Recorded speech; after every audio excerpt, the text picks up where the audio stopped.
Mm. Assalamualaikum warahmatullahi wabarakatuh. Puji syukur kehadirat Tuhan Yang Maha Esa. Semoga kita senantiasa diberi kesehatan dimanapun kita berada. Kali ini kita akan mengobservasi tentang gimana sih keadaan alam kita. Mari kita kepoin yuk. Sejak awal telah diciptakan Allah dengan sempurna. Setiap unsur yang ada padanya saling menguatkan dan saling melengkapi.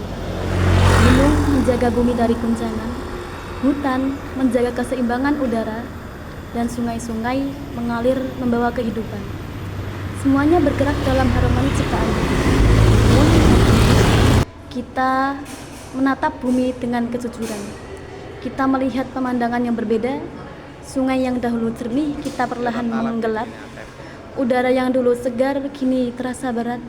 Dan di kota yang sangat kita cintai, Pekalongan, tumpukan sampah menjadi pemandangan yang terasa begitu biasa.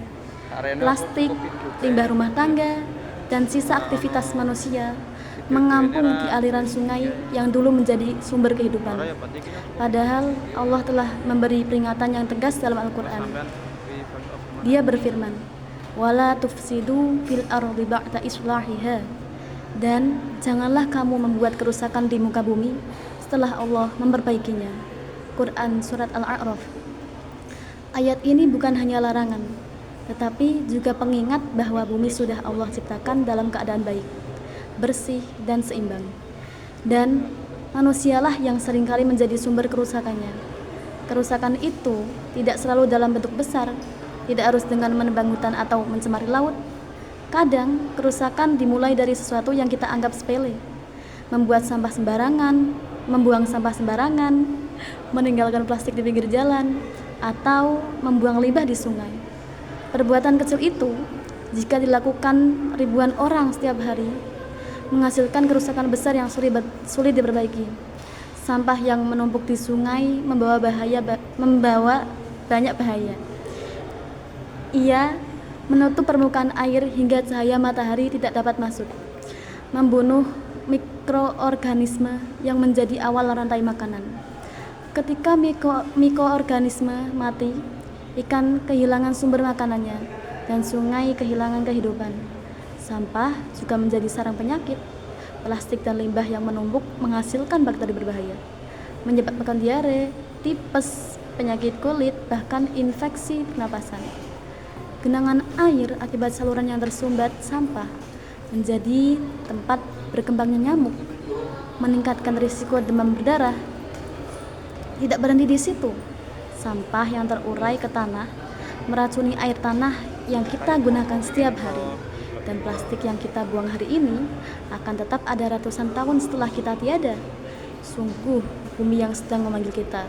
Sungai-sungai Pekalongan sedang merintih dan kita harus mendengarkannya. Islam menempatkan kebersihan sebagai bagian dari identitas seorang muslim. Rasulullah SAW bersabda, innallaha thayyibun yuhibbut thayyib, nadhifun yuhibbun nadhafah, fanadhafu afniyatakum. Allah Maha Suci dan mencintai kesucian. Dia Maha Bersih dan mencintai kebersihan, maka bersihkanlah lingkungan kalian. Hadis riwayat Tirmidzi.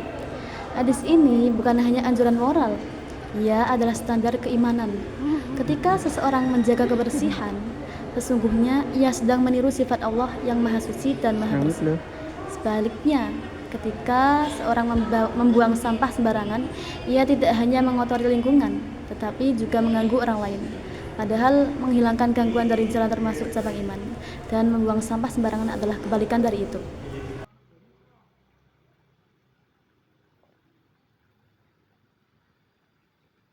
Rasulullah Shallallahu Alaihi Wasallam juga bersabda, "Tanadhafu bikulli mastata'tum, fa innallaha banal islama 'alan nadhafah." Yang artinya, bersihkanlah apa saja yang kalian mampu, karena Allah membangun Islam di atas kebersihan. Hadis ini adalah solusi yang bisa kita lakukan hari ini, besok, dan setiap hari. Bersihkan apa saja yang bisa kita sentuh, mulai dari rumah sendiri, halaman, sekolah, masjid, jalanan, hingga sungai-sungai yang mengalir di Pekalongan. Kurangi sampah plastik, gunakan kembali apa yang bisa digunakan, buang sampah pada tempatnya. Dan yang paling penting, ajak orang lain untuk peduli. Karena menjaga bumi adalah ibadah, dan ibadah tidak pernah sia-sia. Ketika ayat dan dua hadis ini dipadukan, kita melihat satu pesan besar yang sangat jelas, yaitu jangan merusak, dan jika sudah rusak maka perbaikilah. Ayat melarang kita membuat kerusakan, hadis memerintahkan kita memperbaiki. Ayat menegaskan amanah, hadis mengajarkan aksi nyata. Maka jika kita melihat sungai-sungai Pekalongan menghitam, itu bukan hanya masalah lingkungan, itu adalah panggilan iman. Sebuah tanda bahwa kita harus turun tangan, membantu bumi kembali bernapas, dan menjaga warisan untuk generasi berikutnya. Pekalongan bukan hanya kota, ia adalah rumah, tempat kita belajar, bekerja, tumbuh, dan berharap. Dan rumah harus dijaga, bukan dikotori. Sungai-sungainya membawa sejarah panjang, dari perdagangan batik hingga jejak peradaban Islam. Jangan biarkan sejarah itu hilang karena kelalaian kita membuat sampah. Pada akhirnya, menjaga lingkungan bukan hanya tentang kebersihan fisik, tetapi tentang kebersihan hati. Hati yang bersih tidak akan merusak. Hati yang bersih tidak akan membiarkan sampah menumpuk. Hati yang bersih akan menempatkan dan bumi yang selama ini kita